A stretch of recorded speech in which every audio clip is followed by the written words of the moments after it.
बिस्मिल्लाहिर्रहमानिर्रहीम। Pakistan institute of hockey पूरे पाकिस्तान में निचली सतह पर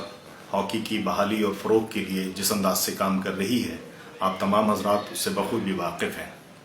पाकिस्तान में इस वक्त हॉकी की जो सूरत हाल है,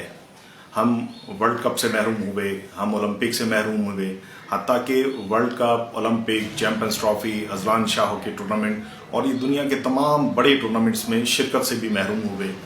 इसकी बहुत सारी वजूहात हैं, लेकिन पाकिस्तान इंस्टीट्यूट ऑफ हॉकी के थिंक टैंक ने जब इस पर गौर किया तो हमारे जहन में जो सबसे पहली और बुनियादी चीज़ आई वो ये थी कि पाकिस्तान में इसकी बुनियादी वजह हमारे ख्याल में ये बनती है कि पाकिस्तान हॉकी फेडरेशन का स्ट्रक्चर जब तक तब्दील नहीं होगा, इसके खदोखाल जब तक तब्दील नहीं होंगे, पाकिस्तान में हॉकी की तरक्की मुमकिन नहीं है। इसके लिए हमने पूरे पाकिस्तान में प्रेस कॉन्फ्रेंसेस के थ्रू, अखबारात के ज़रिए, मीडिया के ज़रिए, विजुअल मीडिया के ज़रिए एक मुहिम का आगाज़ किया, जिसके ज़रिए हमने एक तजवीज़नामा बनाया और ये बताया कि पाकिस्तान में हॉकी को कैसे फ़रोग़ दिया जा सकता है।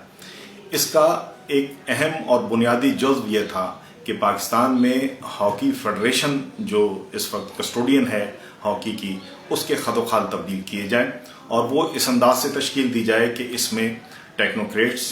स्पोर्ट्स साइंसेस और मार्केटिंग के माहिरीन को शामिल किया जाए, क्योंकि जब तक राइट पर्सन को राइट जॉब पर नहीं लगाया जाएगा उस वक्त तक चीज़ें दुरुस्त होना मेरा ख्याल है मुमकिन नहीं है। सो हमने ये तजवीज़ कि पाकिस्तान में हॉकी फेडरेशन के खदोखाल इस अंदाज से आप बना लें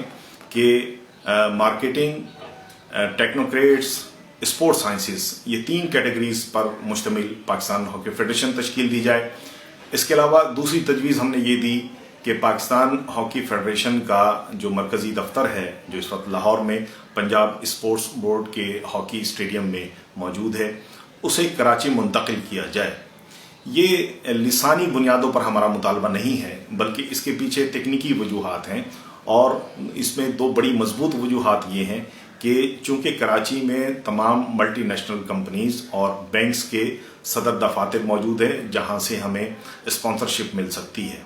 दूसरे, पाकिस्तान में कराची में जो हॉकी स्टेडियम है, जिसे अब्दुल सत्तार हॉकी स्टेडियम के नाम से मौसूम किया गया है, ये पाकिस्तान का वाहिद हॉकी का ग्राउंड है जो पाकिस्तान हॉकी फेडरेशन की मिल्क में है और इसे वो अपनी मर्जी से इस्तेमाल करते हैं और यहीं से जितने अखराजात पाकिस्तान हॉकी फेडरेशन के होते हैं वो बेयर किए जाते हैं। तो इसलिए हमारा ख्याल ये है कि पाकिस्तान हॉकी फेडरेशन का मरकज़ी दफ्तर यहाँ मुंतकिल किया जाए। दूसरे, इसमें तीसरी तजवीज़ हमारी ये थी कि हॉकी को पाकिस्तान भर में और दुनिया भर में जो पजीराई हमें हॉकी के हवाले से मिली है, अब वक्त आ गया है कि हम हॉकी को एक प्रोफेशनल खेल की जानिब ले जाने की कोशिशें शुरू करें।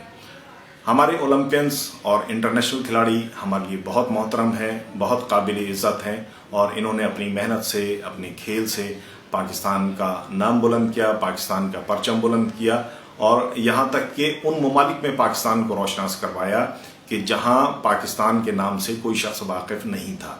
सो इनकी इज़्ज़त हमारे लिए बहुत, हमारे दिलों में इनका बड़ा मकाम, लेकिन इनको इस सियासी गिरदाब में डालकर इनकी इज़्ज़तों से न खेला जाए और इन्हें उसी तरह बाइज़्ज़त और बावकार मकाम दिया जाए जो इनका हक़ है। इसका बेहतरीन तरीका ये है कि इन्हें फेडरेशन की सियासी आलूदगी में दाखिल करने के बजाय इन पर मुश्तमिल, यानी हमारे साबिक ओलंपियंस और इंटरनेशनल खिलाड़ियों पर मुश्तमिल एक गैर सियासी मुतहर्रिक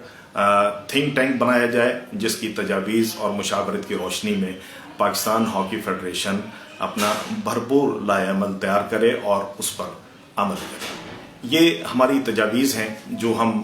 इस वक्त पेश कर रहे हैं कि ऐसे वक्त में कि जब ओलंपियंस फोरम ने बाकायदा एक तहरीक का आगाज़ कर दिया है, जिसमें पाकिस्तान हॉकी फेडरेशन के हवाले से जो तहफ़्फ़ुज़ात हैं वो बयान किए जा रहे हैं। इसमें कोई शक नहीं कि पिछले 3 दहाइयों से जो करप्शन, बदअमवानी और जो कुछ हॉकी के साथ हुआ है वो यकीनन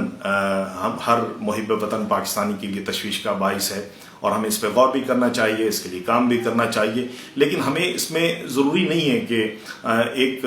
گروپ کو ہٹا کے دوسرے لوگوں کو سامنے لایا جائے۔ اس کے لیے ہمیں غور و فکر کے بعد بہترین لائحہ عمل تیار کرنا چاہیے، اور اس کے لیے ہم نے آپ کے سامنے یہ تجویز رکھ دی ہے۔ میرا خیال ہے ہمارے سابق اولمپئنز بھی اس پر غور کریں، میڈیا پر اس پر غور کرے اور اسے زیر بحث لائے اور اس سے ایک بہترین راستہ تلاش کرے۔ میں سمجھتا ہوں کہ یہ اس وقت موجودہ صورتحال میں سب سے بہترین راستہ ہے کہ پاکستان ہاکی فیڈریشن کے خط و خال، اس کا اسٹرکچر تبدیل کیا جائے، اور جو ہماری تجویز ہے اس کے مطابق اگر بنا دیا جائے تو ہم سمجھتے ہیں کہ پاکستان میں ہاکی ایک بار پھر عروج کی طرف سفر اپنا شروع کر سکتی ہے۔ ہم نے صرف یہی نہیں بلکہ میں آپ کو یاد دلاتا چلوں کہ آج سے چند سال پہلے جب پاکستان میں میاں نواز شریف کی حکومت تھی، ہم نے حکومت کو ایک خط بھی لکھا تھا اس سلسلے میں کہ جناب پاکستان میں چونکہ ہاکی کے کھلاڑی اس وقت معاشی طور پر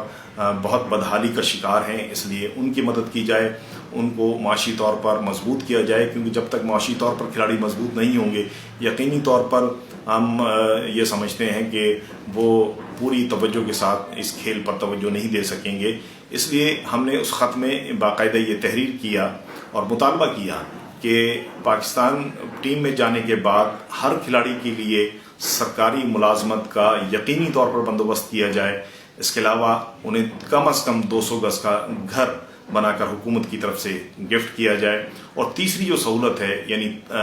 طبی سہولت، تاحیات ہمارے ان کھلاڑیوں کو طبی سہولت مہیا کیا جائے۔ دیکھیے جب یہ اس قسم کے سلسلے جب شروع ہوں گے تو یقینی طور پر ہر شخص یہ چاہے گا کہ میں پاکستان ٹیم کا حصہ بنوں، اور پاکستان ٹیم کا حصہ بننے کے لیے وہ اپنی جان توڑ کوشش کرے گا، محنت کرے گا، جدوجہد کرے گا، اور ہمارے نوجوان نسل بھی ہماری اس قومی کھیل کی جانب راغب ہوں گے۔ پاکستان انسٹیٹیوٹ آف ہاکی تمام محب وطن لوگوں سے، جس میں اولمپئنز بھی شامل ہیں، انٹرنیشنل کھلاڑی بھی شامل ہیں اور دیگر لوگ بھی شامل ہیں، ہم ان سے یہ گزارش کریں گے کہ ہماری ان تجاویز کو سنجیدگی سے غور و فکر کا حصہ بنایا جائے۔ آپ سب کا بہت شکریہ۔